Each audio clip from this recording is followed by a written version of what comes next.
Hey everyone, Sheila here from Life with Pets. So one of the most asked questions I get is what do we feed our baby betta fish? So today I'm going to show you what we fed, and I do get asked a lot at sort of what week did you change the food. I don't really remember all that exactly, but I will do my best to give you an approximate. So let's take a look at the foods. Okay, so this is an overview of all the foods, so let's take a look at them one by one. So the foods that I fed for the first few weeks were the microworms, banana worms, and then the baby brine shrimp. Now I did use the frozen baby brine shrimp, and that was because I have been having a lot of trouble hatching live baby brine shrimp, so it was just a lot easier for me to actually use this than to keep trying and just failing. I did actually get some new eggs, and even those didn't hatch, so I'm not quite sure what's going on because we've never really had any trouble in the past. So with these microworms and banana worms, they are so easy to culture. All you have to do is make up some oatmeal and banana, and you then put all that together and you get a culture. You can get them off eBay, and you then just layer that over the top of it, and then as you can see, all these little tiny things here, these are the worms, and then you just sort of scoop them up and put them in the tank, and that goes the same for the banana worms as well.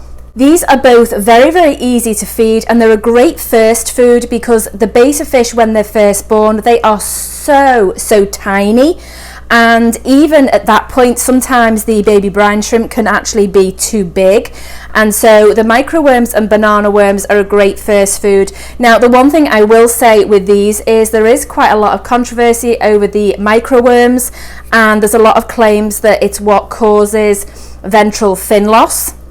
By the research that I have done, I have discovered that it's not the microworms themselves, as in the betta fish eating them.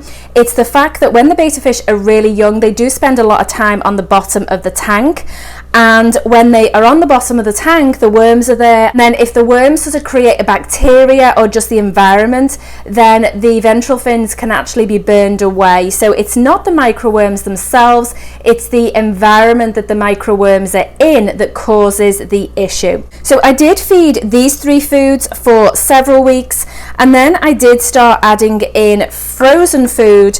And the frozen food was the Daphnia originally, which is this one here. So that's sort of like the next size up food, if you like, because obviously the baby brine shrimp and the microworms are really tiny. So this is sort of like the next size up food. And then from there we went to brine shrimp. We stopped the baby brine shrimp, went to brine shrimp, which is this one, and then we also did bloodworms as well. So we sort of are doing a whole range of food. Once they got to about a month and a half, I would say a month to a month and a half, we then started adding in the repashy gel food, and that is made up like this one here. If I just open it up, and I don't know whether you can see that very well, but this food, they absolutely love this food. This one starts off as a powder, which it comes in bottles like this, and then you just make it up with boiling water, allow it to set, and then this is what you end up with. And this can stay in the refrigerator for up to 2 weeks and in the freezer for up to 6 months. So this one is a great food.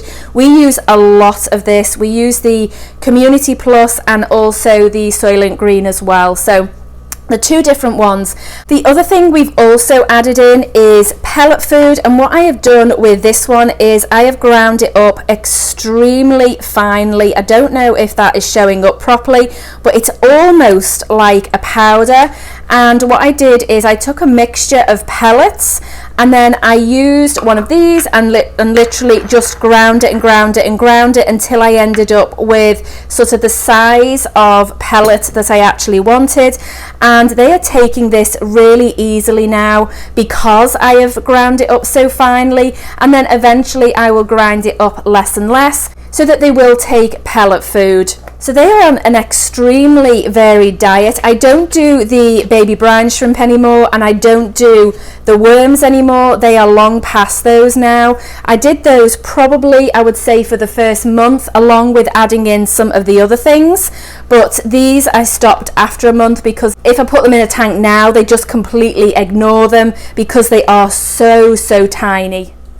In the beginning, I was feeding them 3 to 4 times a day, and now I feed them 2 to 3 times a day depending on what I feed them.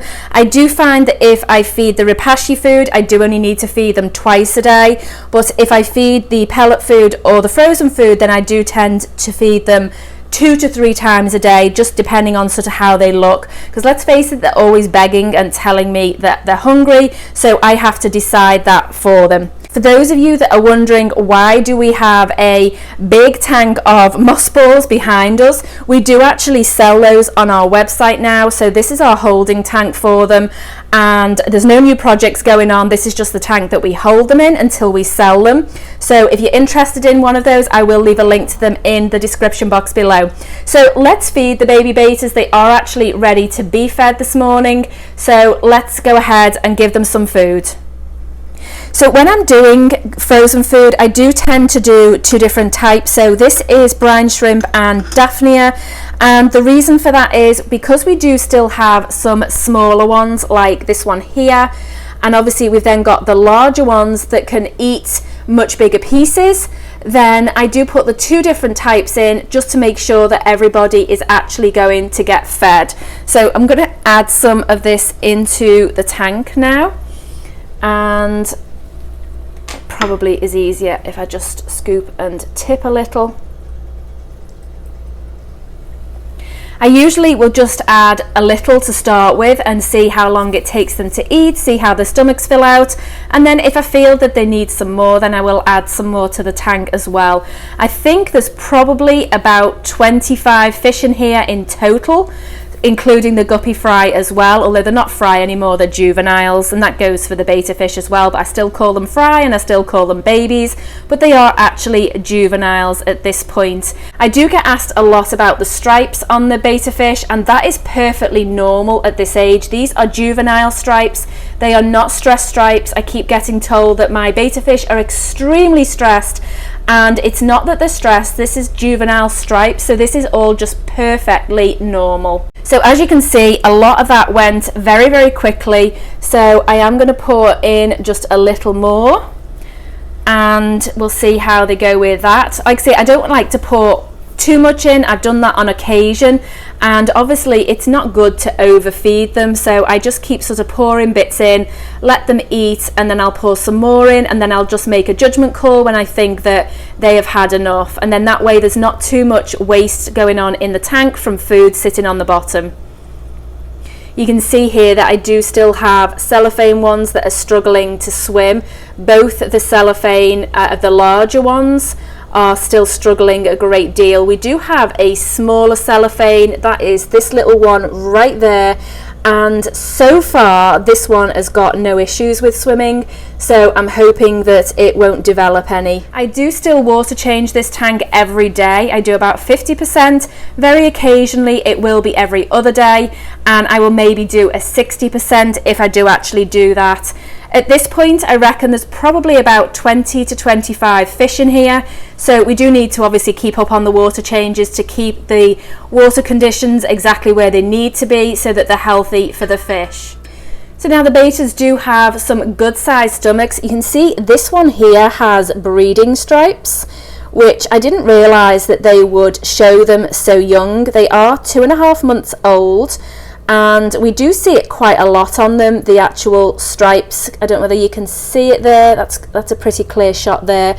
Also, you can see the stomach, so I do think that they have had enough to eat at this point. These baby bettas have been brought up on a wide variety of foods, so they will go to new homes obviously eating just about anything.